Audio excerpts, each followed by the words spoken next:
Welcome all.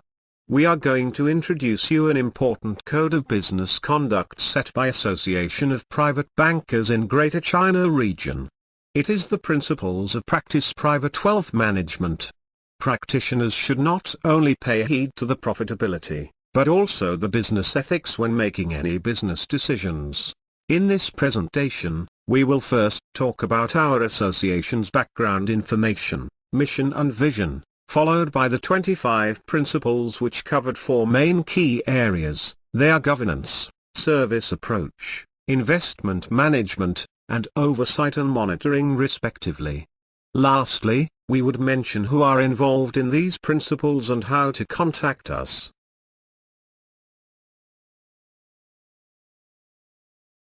We are the first association in the region designated for practitioners serving mega wealth holders. We are also a non-profit making and professional society founded in 2010, registered in 2013. We aim to gather the practitioners in mainland China, Taiwan, Hong Kong and Macau. We are the delegated organization to accredit and certify Chartered Family Office Specialist in the region. In Greater China Region, to foster our industry's long-term prosperity, we make endeavor to develop and promote the principles of practice, private wealth management. Let's move on to the mission and vision of our association. We have namely 6 paradigms. First, prudent management of the private wealth management practice. Second, fees and commissions should be of full transparency. Third, fully disclose the material information that are of interests of wealth owners and their beneficiaries. Fourth, put dedicated effort to avoid conflicts of interest. Fifth, be cautious about investment not offering transparency or liquidity. Sixth, provide customized solution addressing unique and indifferent needs of wealth owners and their beneficiaries. Principles of practice, private wealth management can invariably lead you to the road of ethics. As a pioneer of the principles, we developed the principles of practice private wealth management. As an advocator, we will launch a series of campaigns to promote the principles, and seek practitioners' endorsement by signing a charter. As a practitioner, we strongly encourage professionals to live out the spirits of the principles in their daily business activities. It's time for us to explain the principles of practice, private wealth management in details. We regard it as indispensable guidelines for business conduct, intended to create ethical discipline, process and transparency in private wealth management in Greater China Region. We genuinely hope that supporting members and professionals can sign the Charter of Private Wealth Management to signify their conviction, and buy into the paradigms and the principles. First of all, I am going to talk about the principles related to governance. This picture gives you the ideas how to practice good governance. Good governance has 8 major characteristics. It is participatory, consensus-oriented, accountable, transparent, responsive, effective and efficient, equitable and inclusive, and follows the rule of law. Principle 1. Practitioners should maintain financial stability. There should be a track record of consistent growth in assets and relationships over a period of 3 to 5 years. Also, the practicing institutions should present the sustainable corporate ownership, the prudent governance structure as well as the proven firm profitability. Principle 2, it is important for practitioners to demonstrate commitment in fulfilling the multi-generational needs of wealthy family. The practicing institutions should develop their mission that reflects this commitment. Prime focus should be given in cultivating long-term and trustful relationships, attaining diversified goals of wealth owners, and assisting in wealth and business transition. Principle 3, practitioners need to employ competent and stable senior management and staff. The senior management and the responsible officers should convict to high ethical standards and display the integrity in all the ways of managing the private wealth management practice. The execution staffs should carry recognized industry credentials, and adequate experience in the private wealth management field. Let's move on to the service approach. Please bear in mind good service is good business. Principle 4, please bear in mind that practitioners should adopt a client-centered relationship management approach and practice in the way that reflect this LIVE philosophy. Principle 5, practitioners should adopt an integrated service delivery process. This holistic approach to the wealth management process should consider clients' entire situation and their best interest. The execution should reflect this LIVE philosophy. Here comes the investment approach. Unquestionably, good investment management can lower the risk of wealth holders to the great extent. Principle 6, practitioners should adopt a disciplined investment process. The practicing institutions should establish the well-documented investment strategy, develop and maintain the investment policy statements. They should set up the investment committee for supervising and monitoring the investment.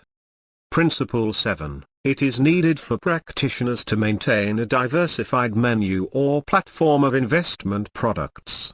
The practicing institutions should be able to get the access to a broad range of investment product, asset management services, financing solution and diversified asset classes. Principle 8, each investment portfolio shall be diversified as completely as practical. There should be diversification of asset classes, investment managers, investment style, currencies, banking and brokerage exposure, and geopolitical risks. Principle 9, every portfolio having an investment policy statement is a must. Moreover, every manager shall have a clearly articulated mandate, and the investment policy statement and mandate shall be monitored. Principle 10, bearing in mind that any investment portfolio shall be designed taking into account the assets, objectives, needs, and character of the wealth owner and/or beneficiary, and should be monitored with those in mind, and a foundation shall have a process to determine whether the investment program reflects the values of its mission, and its philanthropic grant program. Principle 11, there shall be clear, disciplined, and objective process for selecting, monitoring, removing, and replacing investment managers, custodians, banks, trade execution, accounting, and other professionals. Principle 12, any investment manager or specific fund to be used shall have a strategy and style which can be easily understood and explained to others by the wealth owners and their beneficiaries or by one of the trustees, directors, or staff members of the trust, foundation, or family office. If no one other than the investment manager or the fund representative is able to explain the strategy and style, the manager or fund shall not be used. Principle 13, special scrutiny and limitations should be applied to any investment manager who does not offer complete transparency, or whose portfolio is not liquid. Such investments are not prohibited, however, they should be limited in proportion to total portfolio investments. Principle 14, custody of assets, accounting for assets, and investment management services shall each be performed independently and separately. We now share the importance of oversight and monitoring. It requires collective efforts. We would like to be the pilot to steam, control and assure the services provided by practitioners are satisfactory. Principle 15, the wealth owners and beneficiaries, the trustees of a trust, or the directors of a foundation shall articulate purposes, goals, expectations and risk tolerance with respect to the wealth, and shall be ultimately responsible for maintaining the currency of that articulation. Principle 16, with respect to a family office, a trust, or a foundation, the governance structure together with various governance roles and responsibilities shall be clearly set forth and shall include provision for the communication of those roles and responsibilities, and need to ensure that they are understood and accepted. Principle 17, any trust or foundation and any trustee or director shall adhere to best fiduciary practices, and there shall be established process for monitoring the discharge of fiduciary duties by the trust, foundation, a trustee, or a director. Principle 18, succession shall be set out where possible and shall be considered. As far as the wealth owners and their beneficiaries are concerned, provisions shall be in existence for disposition of assets and management of affairs from and after death or in the event of incapacity. For the family office, trust, or foundation, provision shall be made for succession of governance and management. Principle 19. It is a must for practitioners to establish a process for reviewing the governance mechanism, the work policies and procedures. There shall be a method for managing and monitoring internal and external resources. Principle 20. Practitioners should maintain comprehensive financial reporting to enable clients to understand their consolidated and latest financial position. Principle 21. Practitioners should be able to meet all regulatory and financial requirements. The practicing institutions should be able to demonstrate the evidence of compliance with regulatory agencies and reliance on routine internal control procedures, such as financial, security and technology audits. Principle 22. Practitioners should develop their robust technology platform. The practicing institutions should hold reliable hardware and software systems that support the complex needs of multi-generational wealth owners and their beneficiaries. Principle 23. Practitioners should enable full transparency of fees, commission and expenses. They must offer full disclosure and clear explanation to the wealth owners and their beneficiaries prior to the execution, and the disclosure should be arranged on an ongoing basis. Principle 24. Practitioners should maintain an equitable policy where the compensation and fees paid to staff, directors, and governors of family offices, foundations, or boards shall not be calculated on the basis of investment return of shorter duration than 5 years. Any salary, bonus, or fee must be fully disclosed as to its amount and its calculation.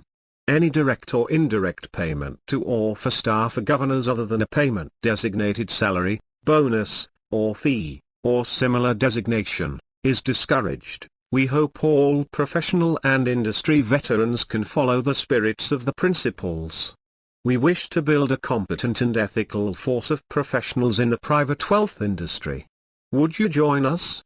If you are, private bankers, family office specialist, private equity deal arrangers, corporate/investment bankers, investment managers, estate planners, investment advisors, trust officers, certified public accountants, financial planners, financial professionals, specialists offering luxury services, students aspired to join the industry, or wealth owners, then the principles of practice, private wealth management is relevant to you. Should you have any inquiries about the principles, you can reach us by calling on +85 2349 93851 or email to us at support@privatebankers.net.